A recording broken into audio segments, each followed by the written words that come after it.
Hello guys, for today's video, magluluto po tayo ng banana cake at banana cupcake. So ayun guys, papakita ko sa inyo. Ayan na guys. Gawin ng banana cake. Ayan. Ayan. Yung ito guys, dito natin ilagay sa mga cup. Ayan. Ayan po guys. Guys, nagpakulo na ako ng tubig sa steamer. Ayan, kumulo na guys. Ilalagay na natin yung ating cupcake. Steam lang natin yan guys, yung banana cake natin ng 45 minutes. Yan.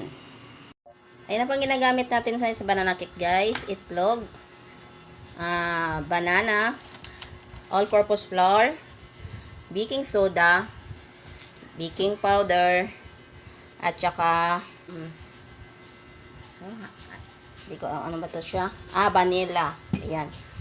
Vanilla, banana, at saka powder milk. Pwede rin naman yung yung condensada.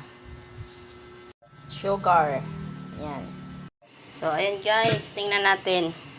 Tusukin natin guys ng toothpick. Oh, wala nang sumasama guys, ibig sabihin luto na siya. Pero ayan na muna natin ng konti. Ayan na guys, ang finished product ng ating banana. Ayan, nagiging banana cupcake. Diba guys? Thank you for watching. I love you all.